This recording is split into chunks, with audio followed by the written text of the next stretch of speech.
welcome to Albinism Life. My name is Kristina Venning-Rose. So I am going to be chatting with my oldest and bestest friend, Sara.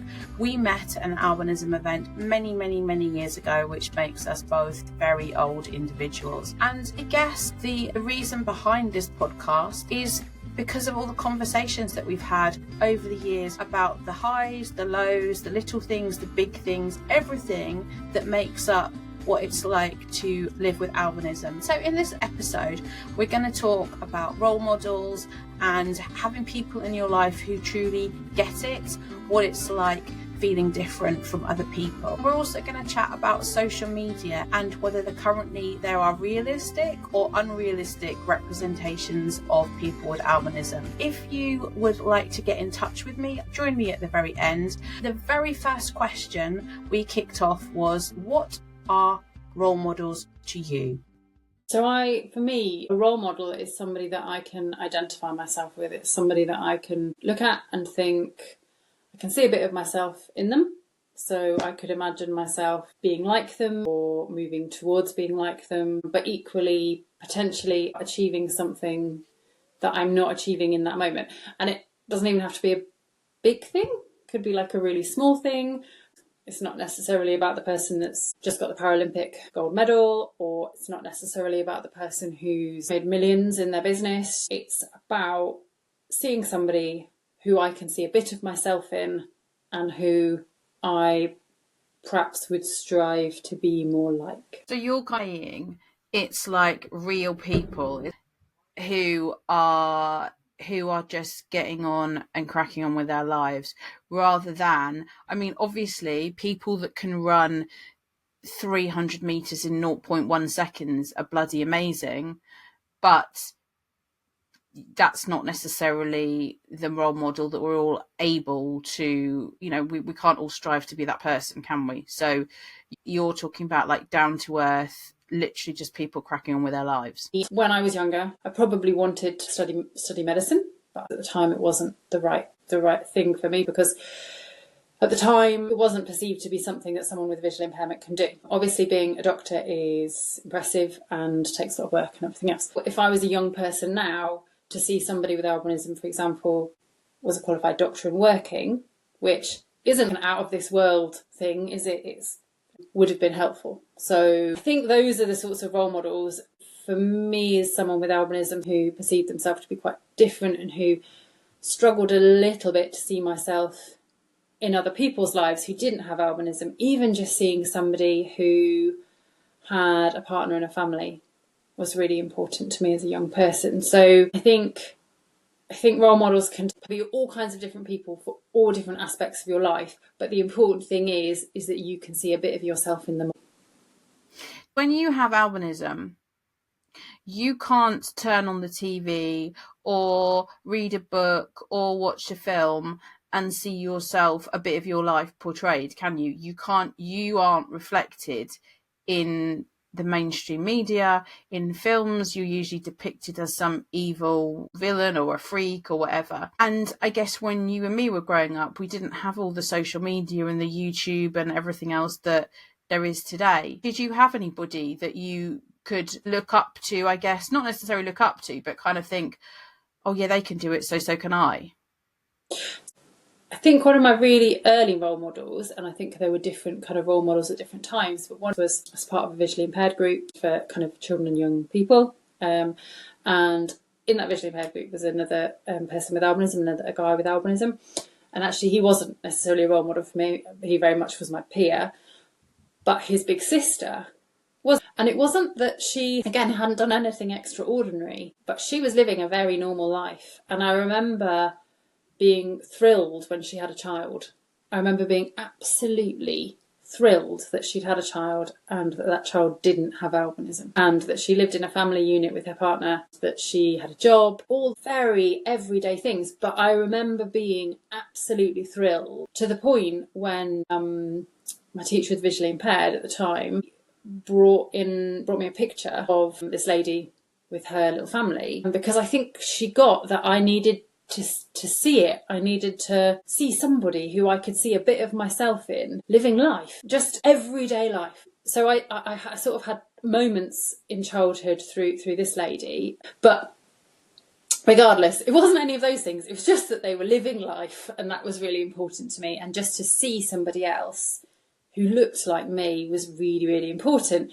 And then I guess my other role model, lovely Kristina, was your good self. When I met you when I was 15 years old, and you're a bit older than me, aren't you? And you'd sort of done it by that point, hadn't you? You'd finished school, you'd gone to university and finished your degree, and you were kind of setting off in the world of adult life. And that again was just very reassuring. It was just very reassuring that someone had gone before me and there was a life around the corner for me, because I think at times when you're growing up and you feel very different to everybody around you and you can't recognise yourself in your peers, and that's not because you don't have, I always had good friends, I always had a lovely family, I was even, if I reflect on my childhood, was even achieving alongside my peers. It wasn't that I wasn't achieving the same things as I was. I was doing the same clubs, I was academically doing well, I was socially invited to the same things and included. But because I couldn't see myself with normal life, I suppose, I don't know, within their lives, I couldn't see how my life was going to pan out the same as theirs. Because I couldn't do that, it was really difficult. So I just needed somebody that I could look at and think, they're the same as me.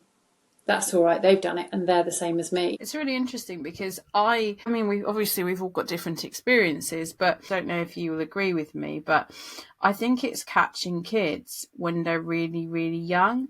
So for me, my parents, I think, took me to the first albinism fellowship event when I was like 6 or 7.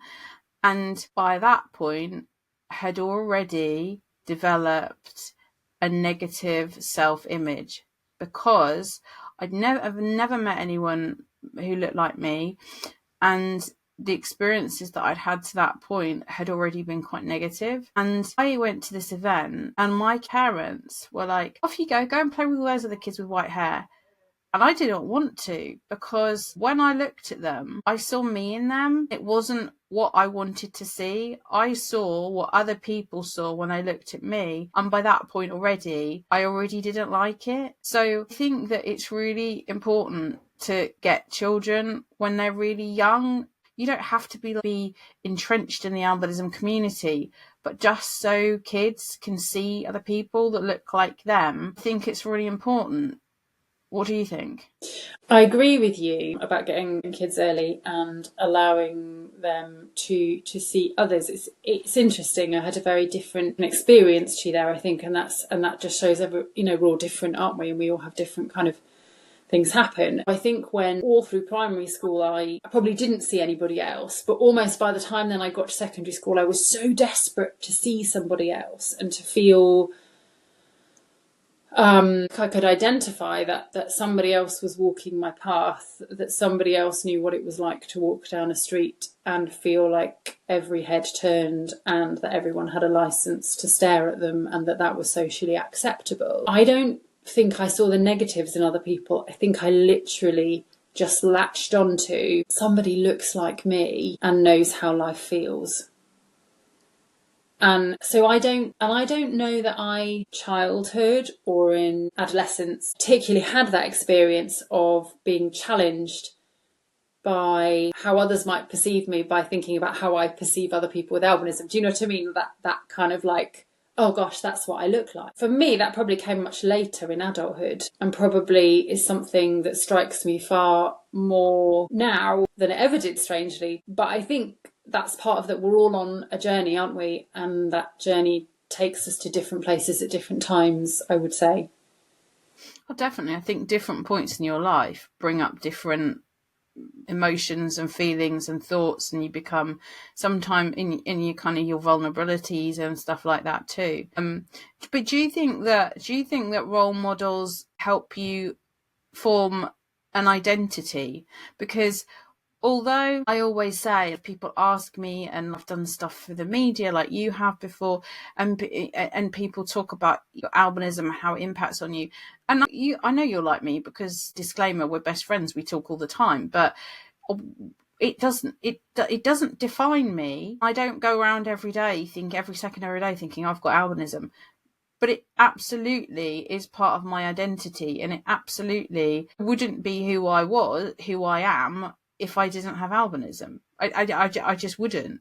So do you think that role models and identity go hand in hand as well? It helps you we become, I guess, part of a community as well that you can identify with. Yeah, I mean, I think role models help you understand where your life could go, and therefore then it helps you kind of, for me, it's not the role models that helps me to accept myself and identify myself. And if I accept myself and albinism as part of my identity, then I'm a happier person, and I believe that to be true. But I don't know that it's role models that help me do that. I think it's my peers that help me do that. Maybe role models have kind of morphed into like you part of the journey.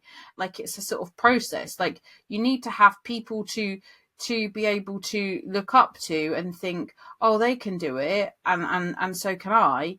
And then the other part of the journey to get to that point of kind of like, oh yeah, so they can do it and so can I. And along that way, I need to be comfortable with who I am. So you're kind of moving away from the role model and into more kind of like self-acceptance and giving yourself license to be okay with yourself and everything that comes with it. And I think that's probably right, isn't it? It's that self-acceptance and that giving yourself license to be comfortable with yourself and to feel good about yourself and to know that life's going to be okay and to not worry so much. And yeah, I guess that is a role model would help you with that, wouldn't they? They would help you kind of on that journey to understanding yourself, and to thinking. And I suppose when you have someone who's a few steps ahead of you, whether that's an age thing or just an experience thing or just where people have landed kind of thing, it doesn't have to be traditional kind of like role model, does it? I guess seeing somebody who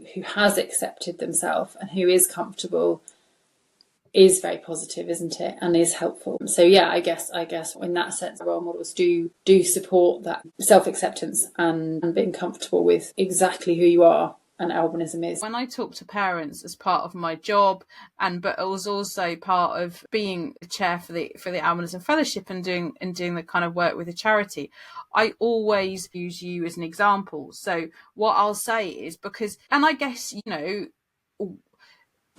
we're a few years apart, not many in the grand scheme of things, but I don't think age, like you were saying, it doesn't necessarily have to be about age. It's also being able to identify with somebody. So, in some parts of life, I will look like, we've known each other for like 25 years, which is a really long time.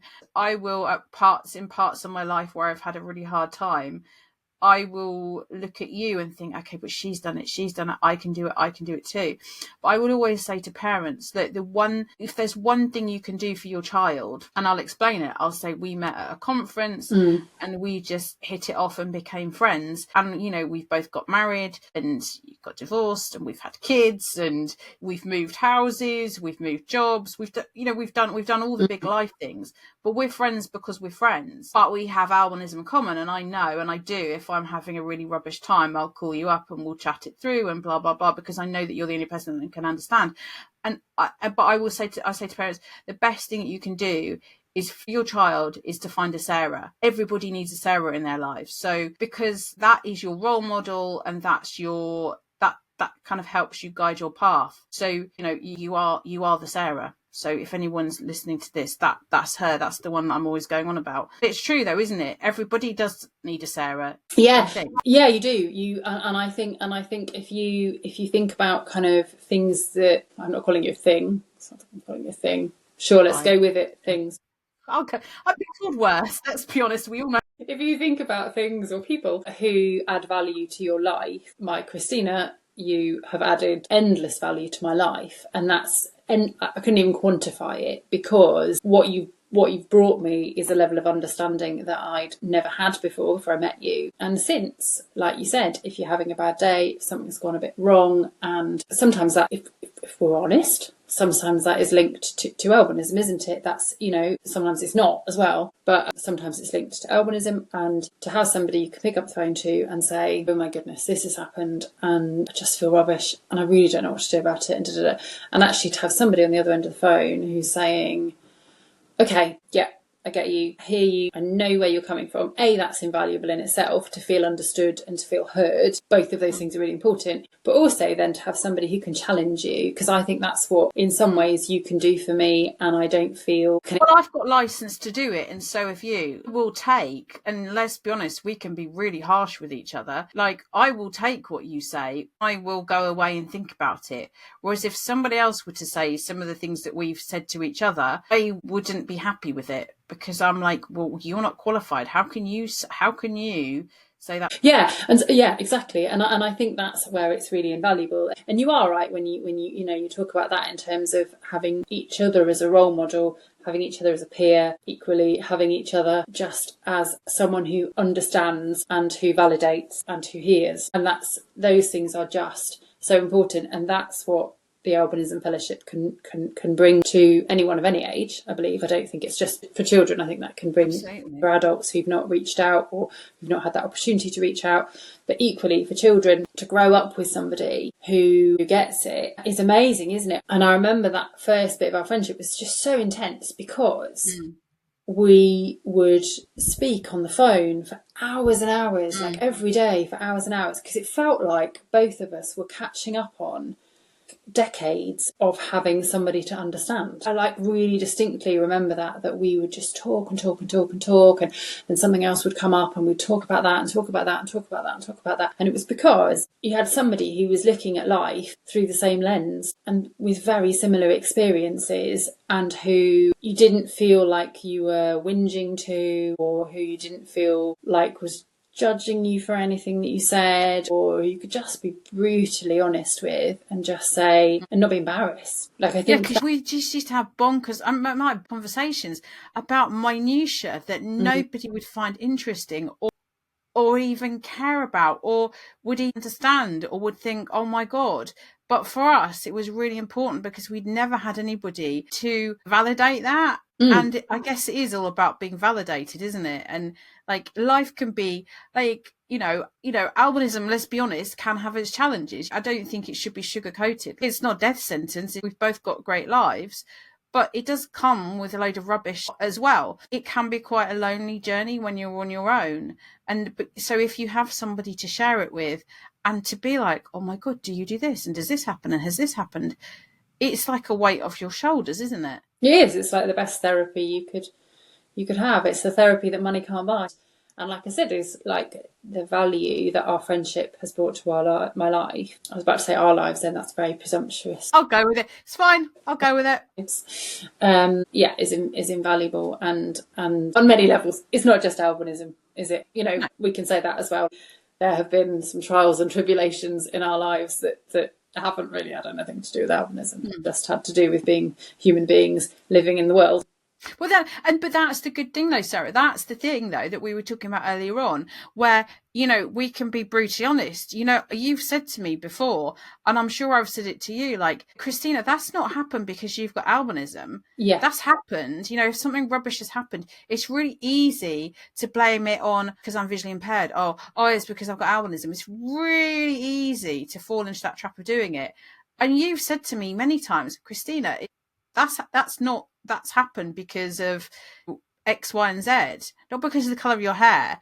And I'm sure I've said it to you too, because it's so easy to blame albinism for literally all the wrongs that happen in your life, isn't it? And when you get in that rabbit hole of doing that, it's like, it's really devastating for your mental health and well-being, isn't it? When you get into that point when everything has gone wrong for albinism, is awful because you can't control having albinism. So that means that if you're blaming all your woes and your wrongs on having white hair and not being able to see very well, I know that's a very crass way of kind of talking about albinism, but if you blame all your woes on that, you are blaming it on something that you can't control. Whereas actually, if you take back some control and say, gosh, I don't know, I didn't get that job because I have albinism all the time, then you'll feel hopeless and you won't try again. Like, I'm just thinking of like conversations we've had over the years. I went to that mother and baby group and just the worst. Nobody spoke to me. God, it was painful. And actually, if you believed that was because of albinism, you'd never go again, would you? Because you'd be like, well, I can't do that. So actually, if you believe it's because mother and baby groups are really hard work, whoever you are, you know, you turn up next week and you try again, which is what we both did when we were in those stages.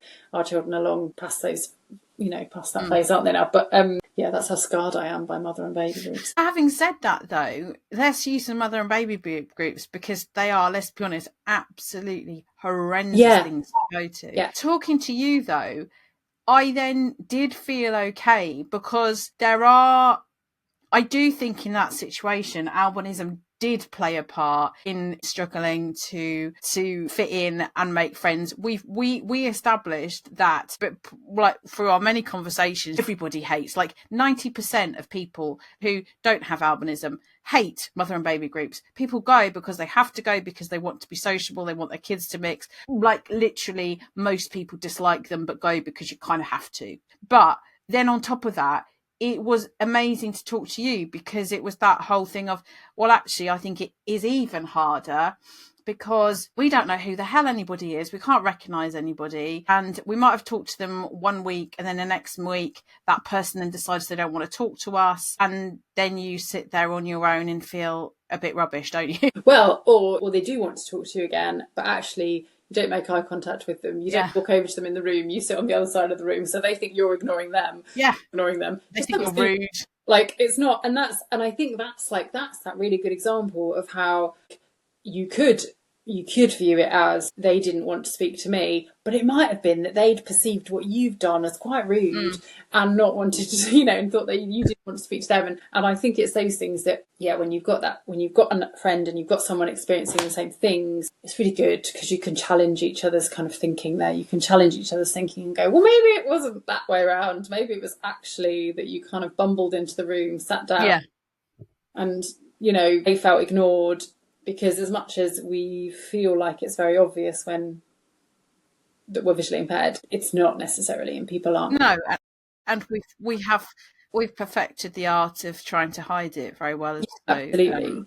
That goes against us too. And obviously there have been, and that example literally runs through the whole of my life. I think I've probably ignored so many people. Maybe they wanted to be friends with me, and I've ignored them, so they think I'm rude, and then that's the end of the friendship before it's even started. I always remember a guy who turned out to be a really good friend of mine at university, and he was cool. And I'd been on some Freshers Week awful riverboat cruise thing with copious amounts of alcohol and awful things. Anyway, had been on that, and essentially had been sat next to him at a table and had been chatting to him for ages, and then fine, lovely, nice, and then had clearly walked past him in the following days. Could clearly just ignored him. What was great about him was that I remember we'd again crossed paths, and I was chatting to him, and he was like, you just completely ignored me the other day. You literally blanked me. What the hell did I do? And I was like, oh, yeah, I can't see very well. I'm really sorry. I did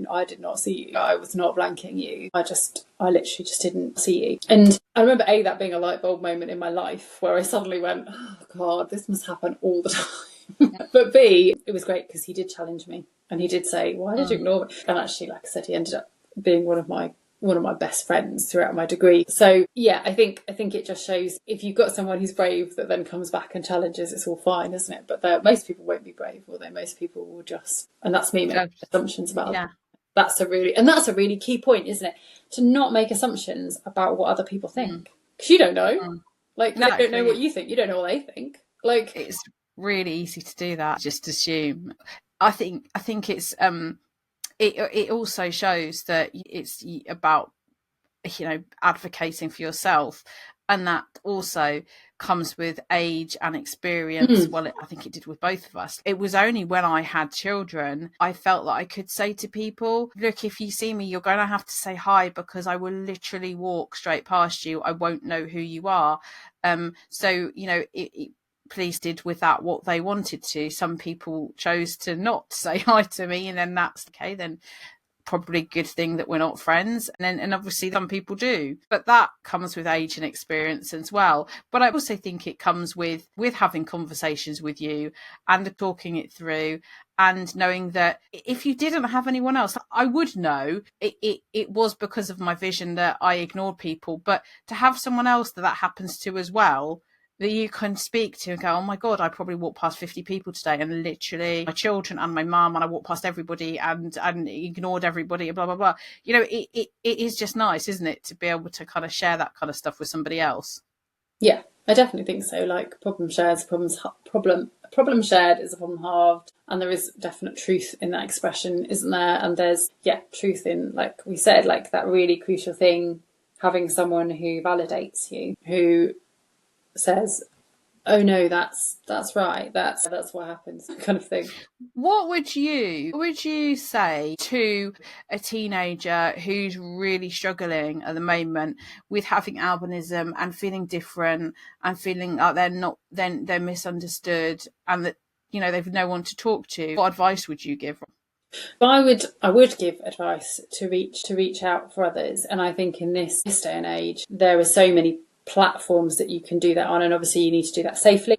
But that's where things like the Albinism Fellowship are really useful, or kind of other organisations internationally are even really useful, because actually to connect online, you don't need to be in the same country. So I would say reach out for others, reach out for support. Don't feel alone, because actually in this world, feeling lonely is the worst thing, is it not? I don't know, as a human, or for me as a human being, loneliness and that feeling of not being understood is probably for me one of the most challenging situations I could ever find myself in. It is about reaching out, finding a Kristina, finding a Sara. And I think from there, a lot will follow in terms of that feeling better. Having that opportunity to talk will make you feel better. And I think perhaps what is better understood now than was understood in, when we were growing up in the 80s, 90s, is talking is helpful, and seeking mental health support is really important. And even if it's not another person with albinism, even if it's a professional who is involved in talking therapies, for example, I think there is such benefit from a young person being able to speak out their worries and their concerns in a safe space. And if we're honest, that's not always the easiest thing to do with our nearest and dearest. What I found as a young person and a child was that sometimes I was embarrassed to speak to my parents, and however much my parents wanted to understand, they sometimes just couldn't understand, because they didn't face the same challenges as I did. I think you're right. And mental health is a massive thing now, and it's totally understood. Whereas when we were growing up, it wasn't, and something that was hugely talked about. But it has a massive impact on you as you grow up, as you grow older. And for me, it came back and has come back to bite me on the bottom, because I had all these thoughts and feelings, and I was never able to do anything with them or articulate them or really understand them. And it has a massive impact on your self-esteem and your self-worth and your identity and everything else. And so when I speak to parents about all of this stuff, I just use myself as an example and say, I used to have this box inside me, and every time something bad happened, or every time I felt sad, or I couldn't express myself, I put those feelings inside the box. But as I got older, the box was only a certain size. The box got fuller and fuller and fuller. And I got to a point where I couldn't shut the lid, because the lid wouldn't shut, because there was too much inside it. And, that's when I sought help for my mental health. My wish for young people is that they don't get to that point, because it's not very nice. You don't need to be getting to that point, do you? Absolutely, and I think, and I totally agree. And I think if you allow some of those issues to be explored at a younger age, I think definitely it helps. Surely it helps going into adult life, when those issues might not even go away. You found a way to manage them and cope with them. And I think what struck me, so as when we talked about kind of putting this podcast together, one of the things I did go away and have a look at was social media, and what's out there on social media, and the impact that might be having on every young person at the moment in terms of what they're seeing, what becomes norm and what becomes like what people are striving for. And absolutely that must be having an impact on people with albinism, for sure. Young people with albinism, for sure. Then that must feel very extreme, because as much as social media might bring them opportunity to see others with likenesses, it also surely brings them many, many, many opportunities where they're seeing people who they cannot relate to and cannot see their lives looking like in any way, shape or form. And I do think for young people with albinism who are scrolling through their TikTok reels, or I don't know, does TikTok have reels? I don't know. Anyway, scrolling through TikTok, or like this is how hip I am, or Insta, or any of those things where you're constantly seeing what your life should look like. Your life should look like this. Your life should look like this. You should be doing this. You should be doing that. Everyone's a star. Everyone's perfect. Everyone can have perfect lips and a perfect nose and big eyelashes and blah, blah, blah, blah, blah. All of that. Like, if you are constantly scrolling and that's all you're seeing, that has to be damaging too, doesn't it? And then when I did search albinism on social media, the first things that come up are lovely, beautiful images of albinism, which is obviously really positive. But again, might not be that relatable because we're not all 6 foot tall and a size 0. That's just how it is. But especially after 2 children. Especially after 2 children and life in general, and the amount of cheese I've eaten this week. I've eaten a lot of cheese this week. Anyway, that's like an aside. Love cheese. Love cheese. Love cheese. But the other thing that social media brought up, and I thought, God, that's even more damaging than anything else, is images of people with albinism who are clearly not people with albinism, who clearly have had their hair dyed and their eyelashes dyed and everything else, and actually don't have albinism at all. And I thought, oh, that's even more difficult. Well, people think that it's a look, though. People think that it's this look. It's like fetish. I can't say that word. Like fetishism. Yeah, it's like they think it's a look, and it's really cool to replicate it. And they never make it look real anyway. No. They never look like they actually do have albinism.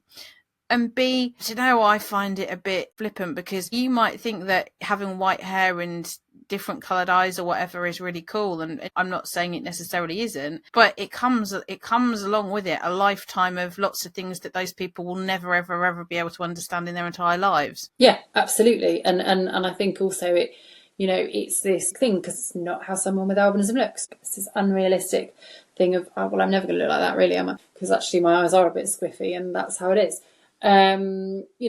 So I think all of these things have to be talked about and have to be managed really carefully. I think that's ultimately my point around social media, is that young people will have access and it will be helpful on some level, but it would also be very unhelpful on other levels.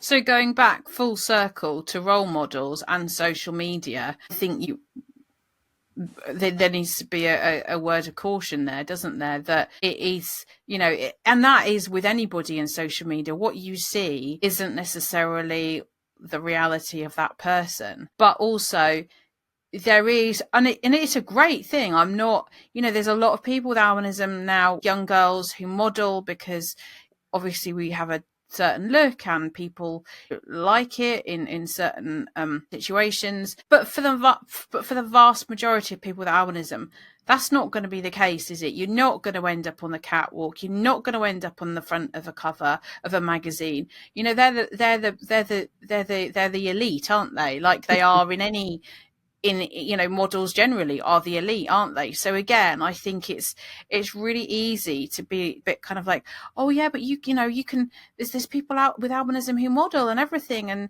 and that's great, but that isn't necessarily the reality for all of us either, is it? No, it's not. And there you really do start to set these very unrealistic expectations. So I think there need to be role models from all different angles, and just a general kind of increase in representation. And the reality is that because albinism is so rare, probably as a person with albinism, or as someone who is parenting a person with albinism, you need to perhaps be also going out and looking for that positive representation and for that kind of realistic representation, and support groups are a really great way of doing that. Thank you so much for listening to the first episode of Albinism Life with me and Sarah. It's always such a pleasure to talk to my bestie. We do it multiple times a week anyway, but to have her on the podcast to kick off was really special. If you'd like to get in touch with me, please drop me an email at info@albinism.org.uk and listen out for the next episode. Take care. Bye.